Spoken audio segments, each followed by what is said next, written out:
Qatar പൗരന്മാർക്ക് ഇനി അമേരിക്കയിലേക്ക് യാത്ര ചെയ്യുന്നതിന് വിസ വേണ്ട. US വിസ ഒഴിവാക്കൽ പ്രോഗ്രാമിൽ ഖത്തർ ഉൾപ്പെട്ടതോടെയാണ് ഇത്. ഈ പ്രോഗ്രാമിൽ ഉൾപ്പെടുന്ന രണ്ടാമത്തെ മുസ്ലിം ഭൂരിപക്ഷ രാജ്യവും ഏക ഗൾഫ് രാജ്യവുമായി ഇതോടെ ഖത്തർ മാറി.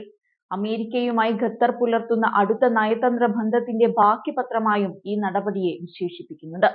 അമേരിക്കൻ വിദേശകാര്യ സെക്രട്ടറി ആന്റണി ബ്ലിങ്കന്റെ നിർദ്ദേശപ്രകാരം ഖത്തറിനെയും വിസരഹിത പ്രോഗ്രാം രാജ്യങ്ങളുടെ പട്ടികയിൽ ഉൾപ്പെടുത്തിയതായി ആഭ്യന്തര സുരക്ഷാ സെക്രട്ടറി അലയാൻഡ്രോ മയോർക്കാസ് അറിയിച്ചു.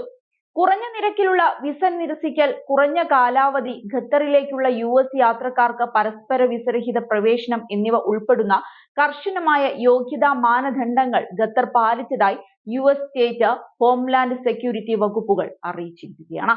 അമേരിക്കയുടെ അസാധാരണമായ പങ്കാളിയാണ് ഖത്തർ എന്ന് വിവിധ US വകുപ്പുകൾ പറഞ്ഞു.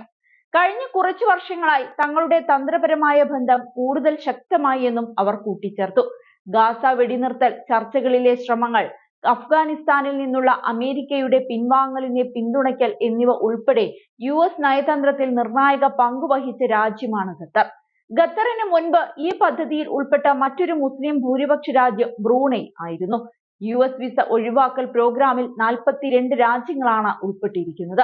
യൂറോപ്പിൽ നിന്നും ഏഷ്യയിൽ നിന്നുമുള്ള ദീർഘകാല US സഖ്യകക്ഷികളാണ് ഈ രാജ്യങ്ങളിൽ മിക്കവയും.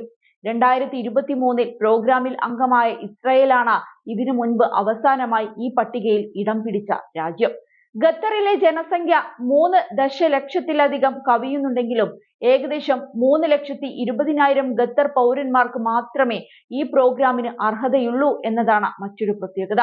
ഭൂരിഭാഗം താമസക്കാരും ഖത്തറിൽ പാസ്പോർട്ടുകളില്ലാത്ത വിദേശ തൊഴിലാളികളോ പ്രവാസികളോ ആണ് എന്നതിനാലാണിത്.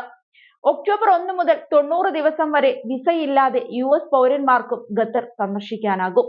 വിസരഹിത യാത്ര ചെയ്യുന്നവർക്ക് വ്യക്തിപരമായ അഭിമുഖം ആവശ്യമില്ലാത്ത ഓൺലൈൻ പ്രക്രിയയായ electronic system for travel authorization വഴി അവർക്ക് ഇലക്ട്രോണിക് അംഗീകാരം ലഭിക്കേണ്ടതുണ്ട്. എങ്കിലും 90 ദിവസം വരെ ബിസിനസിനോ ടൂറിസത്തിനോ വേണ്ടി US-ൽ താമസിക്കാൻ ഖത്തറി പൗരന്മാർക്ക് അനുവാദം നൽകുന്നതാണ് ഈ പ്രോഗ്രാം. അതേസമയം ഖത്തറിൽ ത്രില്ലടിപ്പിക്കാൻ ലോകകപ്പ് ഫുട്ബോളിന് പിന്നാലെ മറ്റൊരു കാൽപന്ത് മാമാങ്കത്തിന് കൂടി ഖത്തർ സാക്ഷ്യം വഹിക്കുന്നു എന്ന സന്തോഷ വാർത്ത കൂടി എത്തിയിരിക്കുകയാണ്. ഫിഫ ഇന്റർ കോണ്ടിനെന്റൽ കപ്പിന് ഈ വർഷം ഖത്തർ വേദിയാകും. ഖത്തറിന്റെ ദേശീയ ദിനമായ ഡിസംബർ 18-നും ഫിഫ ലോകകപ്പ് 2022-ന്റെ 2 വർഷത്തെ വാർഷിക ദിനത്തിലുമാണ് ടൂർണമെന്റിന്റെ ഫൈനൽ നിശ്ചയിച്ചിരിക്കുന്നത്. Real Madrid Intercontinental cup ഫൈനലിലേക്ക് നേരിട്ട് യോഗ്യത നേടിയിട്ടുണ്ട്.